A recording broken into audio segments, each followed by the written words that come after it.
Vamos relembrar um fato ocorrido no Brasil em 19 de maio de 1986. Conhecida como a Noite Oficial dos OVNIs no Brasil. O ocorrido foi tão incrível que o ministro da Aeronáutica convocou uma coletiva para anunciar que a Força Aérea Brasileira perseguiu 21 OVNIs sobre a região de São José dos Campos, em São Paulo. Chegou a hora da nossa reportagem especial. Há 30 anos, objetos voadores não identificados foram perseguidos por aviões caça da Força Aérea Brasileira nas áreas de São Paulo e do Rio de Janeiro. Você vai conhecer agora gravações inéditas desse episódio, que ficou conhecido como a Noite Oficial dos OVNIs. Foi assim que o Fantástico deu a notícia.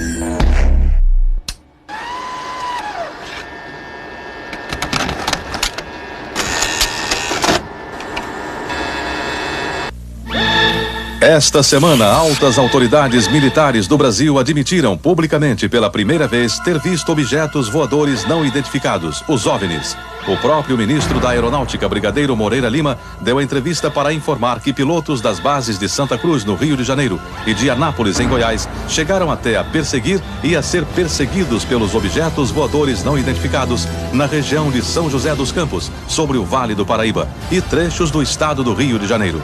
Eram 21 OVNIs, segundo os militares, que ficaram mais de 3 horas sobrevoando o território brasileiro na noite de segunda e madrugada de terça-feira. Toda vez que é detectado algum objeto não identificado, evidentemente há um processo bastante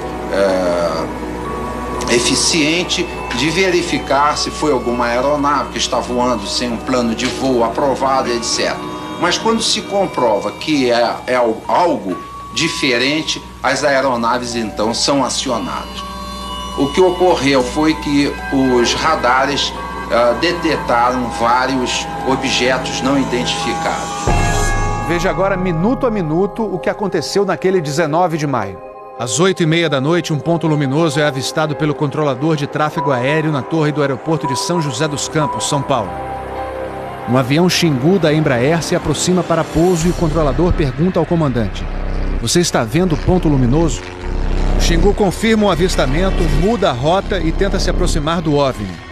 Quem estava no comando do avião era o coronel Osiris Silva, que voltava de Brasília depois de tomar posse como presidente da Petrobras. Eu vi um objeto luminoso no espaço, parecia um astro normal. Eu voei na direção dele e após 5, 6 minutos de voo, fiquei com a impressão de que ele começou a esmaecer e perder a intensidade e o brilho. 9h14 da noite. O controle de radar de São Paulo registra sinais sem identificação. 9h20. O controle aéreo em Brasília confirma a presença de objetos voadores não identificados. 10h23. O primeiro jato F-5 decola da base aérea de Santa Cruz, no Rio de Janeiro. Ele carrega armamento de guerra pronto para ser acionado. 10h45. O radar da base aérea de Anápolis, em Goiás, detecta sinais no radar. Um Mirage também armado decola em busca dos OVNIs. 11h15 da noite. O piloto do primeiro F-5 a entrar em ação avista um ponto luminoso e começa a perseguir o objeto voador não identificado. Nosso objetivo justamente era esse, se aproximar e identificar. Nós não conseguimos nem nos aproximar, muito menos identificar. 11h17. Mais um Mirage decola da base de Anápolis para perseguir os objetos. 11h20. O caça F-5 recebe pela primeira vez um sinal no radar de bordo confirmando a presença do objeto não identificado à sua frente. 11h36. O terceiro Mirage sai da base de Anápolis, mas não consegue contato visual com os OVNIs. Naquela noite, 5 jatos da Força Aérea foram acionados e retornaram sem conseguir se aproximar dos objetos. Os radares do Sindacta em Brasília registraram um total de 21 sinais desconhecidos no céu do Brasil. O grande personagem dessa história foi o controlador de voo que estava na torre de São José dos Campos. O sargento Sérgio Mota da Silva, que aparece nessa foto tirada na torre de São José poucos dias depois do incidente, foi quem deu o primeiro alerta sobre OVNIs. 30 anos depois, Sérgio, que hoje é controlador de voo civil, deu a primeira entrevista para uma TV. Ele preferiu não mostrar o rosto. Tem alguma coisa aqui no setor noreste de São José?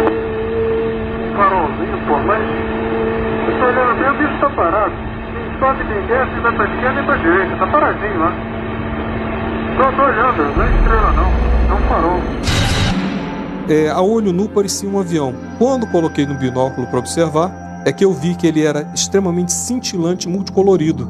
Tinha vermelho, azul, branco, lilás, um monte de cores, com uma certa predominância do laranja, mas ele era muito bonito. O controlador pediu ao avião Xingu para tentar avistar o objeto. Eu expliquei a ele onde estava o objeto, pedi a ele que se ele tivesse avistamento, ele me informasse. Permanece com ele à vista? Assim, não ponta vista. Esse bem visível, poderia descrevê-lo? É uma estrela grande. Estrela grande e bem vermelha. Entendido, grande e bem vermelha. Controle de São Paulo será alertado. O controlador em São José dos Campos avisa ao controle São Paulo que o Xingu está perseguindo o OVNI. Positivo. Ele está perseguindo o troço. Está perseguindo o troço? Tá indo atrás. Sério, tá indo. Controle. Tá vendo? Próximo de São Paulo, já da região do radar, esse objeto simplesmente desapareceu do radar. O Xingu também perdeu contato visual com ele. O avião Xingu abandonou a perseguição e pousou em São José dos Campos. Pouco depois, o controlador da Torre de São José alertou o controle São Paulo. Outros OVNIs estavam aparecendo no céu. Estou vendo 3 agora. São 3 luzes. Mas parecem estrelas. Mas o radar não pega estrelas. O que é isso? Você observa alguma mudança de cor, alguma coisa? Hoje inteiro. Aí movimento, né? Rapaz, eu não sei. Pra mim, olha, aqui tá parecendo uma estrela. Mas só que muda de cor bonita, rapaz. Tá vermelho, amarelo, azul, branco. Tá dando um monte de coisa. Pô, tão barato isso aqui. Deve ter uns cracks por aqui já pelas contas que eu tô fazendo aqui. Ainda bem que vocês estão vendo também. Senão eu ia pensar que eu tô ficando doido. Porra, rapaz. Tô arrepiado, meu irmão. Só 2 pontos brancos afastados mais baixos. Estão entrando no alinhamento da pista, além da cidade. Tem 2 altos aqui no alinhamento da pista e tem mais uns 2 ou 3 embaixo, do outro baixo agora. Continuam se movimentando. Coisa linda, meu irmão. Pô, tá ficando bom esse negócio, viu? Tá ficando bom. O controlador Sérgio Mota da Silva faz uma revelação surpreendente. Ele tentou fazer contato com os OVNIs usando as luzes de balizamento da pista de pouso. Se eu aumentava o brilho do balizamento das luzes do balizamento, aliás, eles se afastavam. E se eu diminuía a intensidade das luzes do balizamento, eles se aproximavam. Pareciam responder de modo inteligente aos sinais que eu fazia com as luzes da pista de pouso e decolagem. O controlador Sérgio fala com o controle aéreo em Brasília. Fala, Brasília. Brasília? Boa noite, bem-vindo ao Festival dos Discos Voadores. É uma loucura isso aqui, cara. Pô, os que eu pude ver mudavam de cor o tempo todo. Vermelho, amarelo, azul, lilás, aquele festival de cores. As ocorrências terminaram já perto do nascer do dia, lá pelas 4 e pouco, 5 horas da manhã. Os últimos objetos foram vistos. Como é que tá a situação aí? Ô, rapaz, isso aqui foi um festival. E agora, como é que tá? Agora não sei o que é mais não. Não informa nada. Positivo. Mas você não viu nada, não sabe nada. Positivo. O Fantástico também teve acesso às gravações das conversas entre os pilotos e a defesa aérea. Um desses pilotos era o capitão Armindo de Souza Viriato. Veja agora como foi que ele perseguiu um OVNI com armamento pronto para ser usado. Eu tenho contato. Confirma? Estou em contato. Prossiga nesse contato, caçador. 7. Caçador passando a Rojão. 7. Caçador passando a Rojão. No código dos pilotos, isso quer dizer que o caçador, o avião caça, entrou na situação Rojão. O míssil está pronto para disparar. Prossiga nesse contato. Bom, tem Judite agora. 7. Judite significa que o alvo está no radar. Ou seja, o piloto pode atirar se for autorizado pela defesa aérea. Mas neste momento, o alvo se afasta em alta velocidade. Está aumentando. Aumentando a distância, confirma. Afirmativo. A distância está aumentando de novo aqui. 7. Aumentando rápido, né? Comportamento muito estranho, ok? O capitão Viriato falou sobre a incrível velocidade dos OVNIs numa entrevista ao Fantástico. Essa aceleração, o radar de Brasília chegou a pegar na época de defesa aérea, deu aproximadamente Mach 15. Isso aí daria em torno de 15 mil km por hora. 15 mil quilômetros por hora é uma velocidade muito acima dos jatos mais rápidos do mundo, que chegam no máximo a 4 mil quilômetros por hora. Um documento confidencial do Comando de Defesa Aérea de junho de 1986 concluiu: os objetos produziram ecos nos radares do sistema de defesa e também nos jatos que perseguiram os OVNIs. Houve contato visual dos pilotos. Os objetos atingiram velocidades supersônicas e mostraram capacidade de acelerar e desacelerar de modo brusco.